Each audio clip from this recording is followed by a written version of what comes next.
During the Second World War, civilian homes became soft targets in ways most people today rarely consider. Blackouts erased visibility, police resources were stretched thin, and neighbourhoods faced the risk of looting, sabotage and opportunistic crime. Waiting to react at the door was not an option. Civil defence planners responded with a deceptively simple move that changed the balance before an intruder ever reached the house. It did not rely on force, alarms or technology. It relied on certainty. The certainty that an approaching person could not remain unseen, unheard or unsure of being detected. That single principle, when applied consistently, outperformed locks and bars and still outsmarts modern burglars who depend on speed and stealth. During the war, home defence wasn't really about standing your ground physically, but rather about disrupting the decision-making process of would-be intruders. You see, burglars are successful when they can quietly assess the risk. They approach, they listen, they observe, and then, well, they make their choice. But civil defence doctrine, it aimed to take that choice away entirely. By designing homes and their approaches to signal detection early on, and really in a way that couldn't be mistaken, civilians managed to deny intruders the confidence they needed to go any further. The idea here, wasn't about stopping someone physically. It was about forcing them to give up the attempt before they even truly committed. That lost move, as it was called, was all about deliberately reversing the intruder's sense of uncertainty. Instead of homeowners wondering whether someone was outside, the system ensured the person outside wondered whether they had already been seen or heard. This was achieved through layered cues that activated automatically when someone approached. Sound, exposure and timing worked together so that, the approach itself became a signal. Once uncertainty flipped, the psychological advantage shifted permanently to the occupant.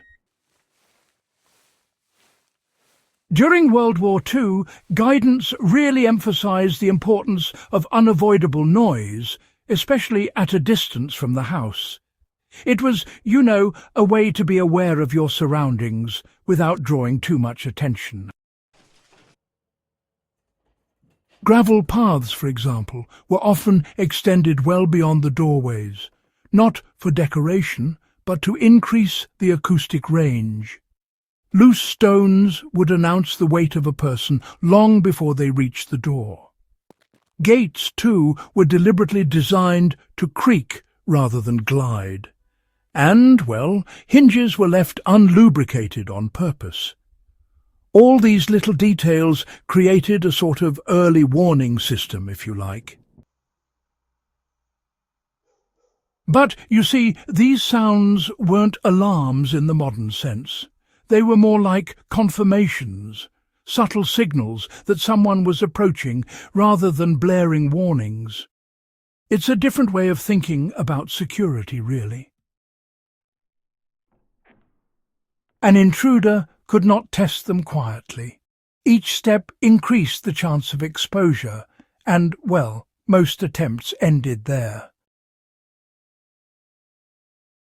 Sound alone was not enough. Homes removed concealment near entrances and windows. Hedges were trimmed back, corners squared, and shadow pockets eliminated. In blackout conditions, shielded exterior lighting aimed downward illuminated approach zones without revealing the interior. Anyone moving toward the house entered visible space while occupants remained unseen. This imbalance created immediate doubt. The intruder could no longer confirm invisibility, which, you know, is just essential to modern burglary. Once detection seemed likely, timing collapsed. Burglars rely on rapid assessment and exit routes.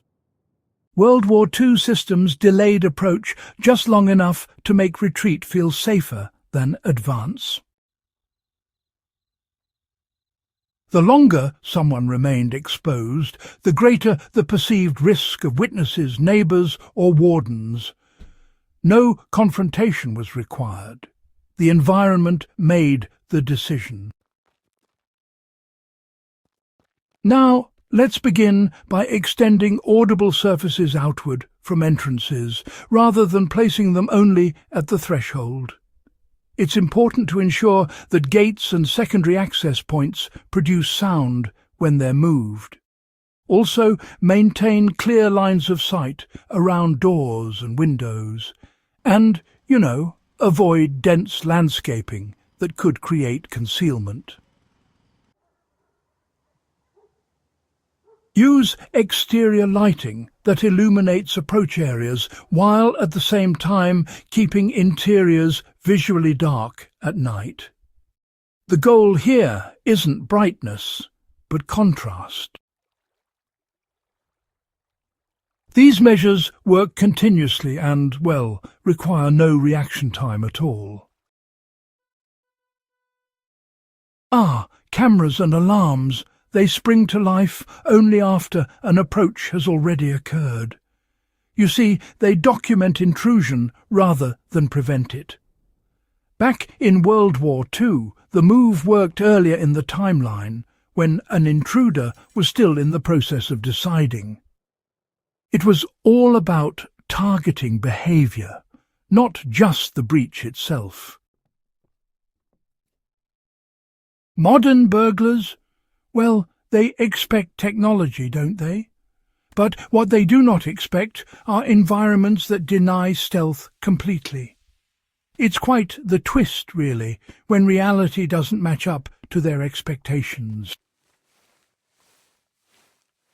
Civil defence authorities refined this approach through observation rather than theory. Neighbourhoods that adopted layered detection saw fewer incidents. Modern burglars are faster, but no less dependent on uncertainty.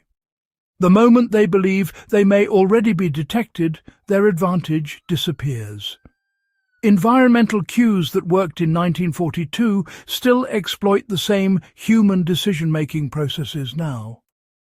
The tools have changed, the psychology has not.